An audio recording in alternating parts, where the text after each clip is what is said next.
Страшен десерт, павлова, стресни плодове и невероятна декорация само в този епизод на Food Couture, единствено по Code Fashion TV.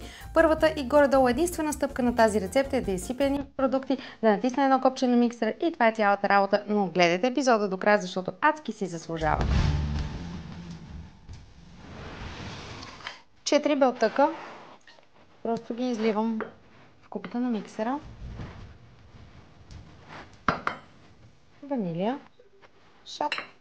Имаме пудра захар, чайна чаша и половина, горе-долу, 200-250 грама. Обаче преди това затварям миксера, натискам копчето и чакам.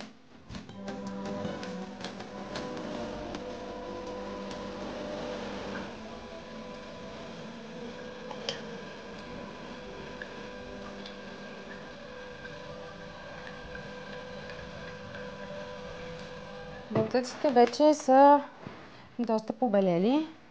Изсипвам на порции пудра захар. Смело. Имайте предвид, че тази рецепта не е от диетичните, просто ще трябва доста да тренирате, но в крайна сметка това си и цял ваш проблем.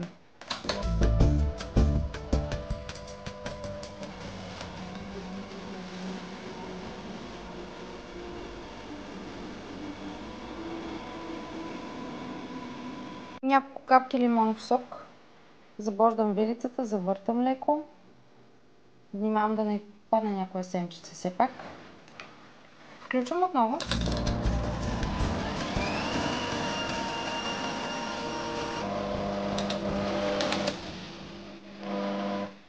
На финал добавям 2 супени лъжици царевично нишасте. Изчаквам да стане гъста пухкава смес.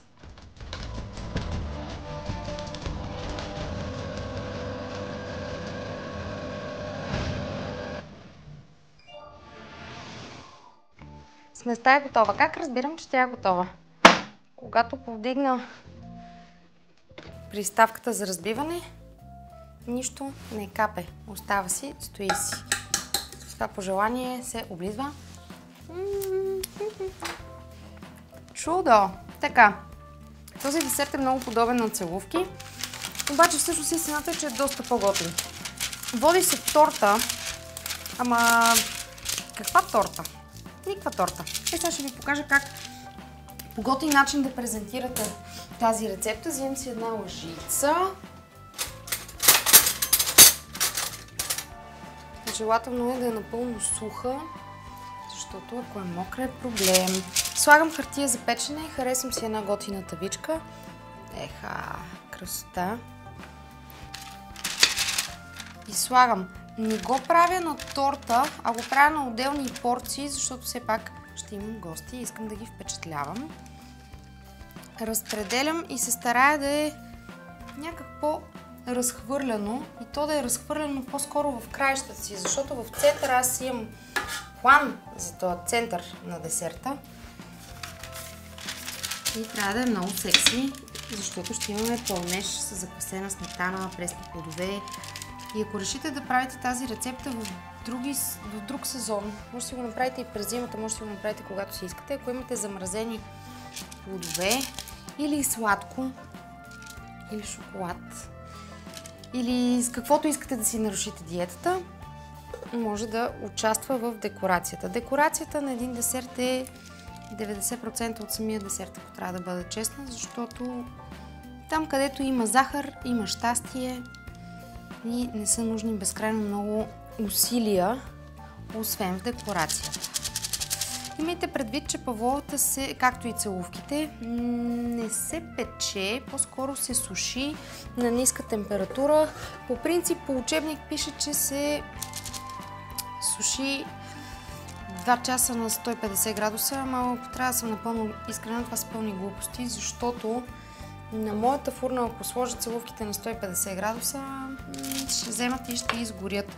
120 е температурата, която аз избирам и избирам да е 120, защото съм правила този десерт достатъчно много пъти, че да знам, че ако избера по-високата температура, ще направя грешка.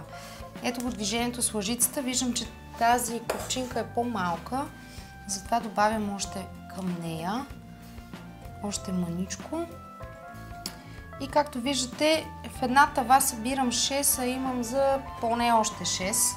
Само с 4 белтъка съм постигнала този десерт. Какво всъщност ви казвам? Поканете си 15-20 човека у вас и ги зарадвайте. Слагам във фурната за час и половина на 120 градуса. После ще проследим дали са готови.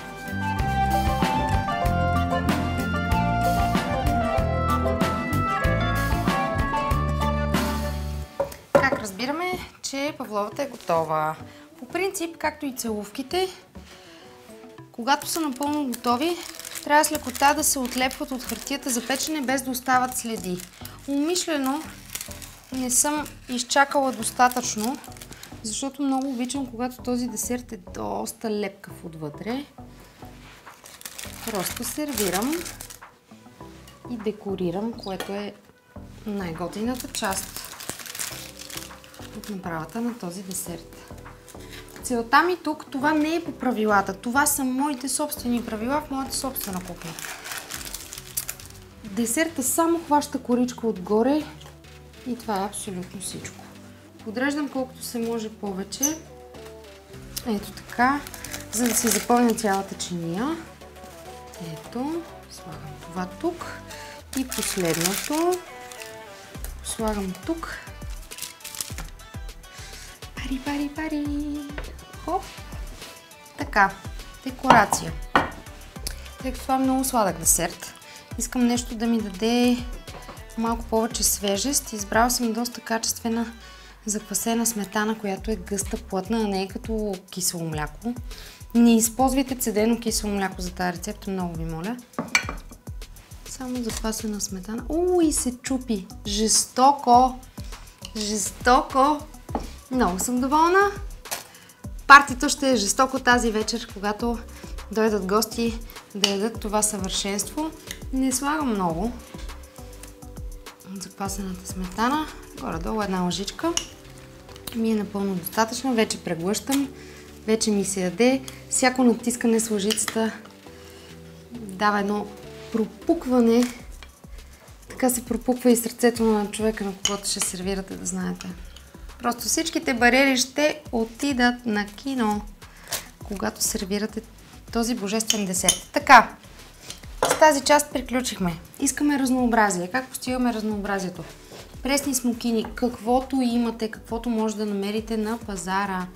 По принцип може да поръсите и с някакво убийствено сладко, обаче тия калории мен не ми се горят после, да ви кажа честно. Затова няма да се занимавам с глупости. Ще освежа десерта, слагайки само плодове, пресни плодове и заквасена сметана. По този начин. Штрак. Капини. Защо не капини? Между другото, не знам дали знаете, обаче капините са, водят се, най-полезният плод в света, предпазва от рак и така нататък. Не знам колко е вярно, ама си струва да се пробва. Мога да сложа тук, за да стане по-разнообразно. Ето така. Каквито плодове имате на разположение, тях ще ползвате. И както ги нарежете, фуд стилиста във вас трябва да се обади, творчеството трябва да се обади и каквото ви щукне, това направете. Разменете плодовете, разхвърляйте ги насам-натам, да кипи творчески процес и да видим какво ще се получи на финала. Ментата ви е абсолютно задължителна, свежата мента. Къде? Ето тук и така штрак.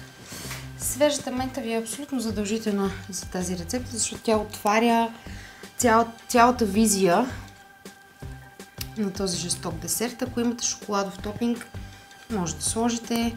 Ако имате течен шоколад също. Аз лично не искам да прекалявам, не искам да стане прекалено натруфено и твърде тежко. Затова просто и така ще си ги декорирам, ще си подсвирквам и ще ви напомня, че всяка сряда от 21 часа само по Code Fashion TV може да гледате Food Couture и може да ни последвате в Instagram и в Facebook, защото най-добрите рецепти предстоят. До нови срещи!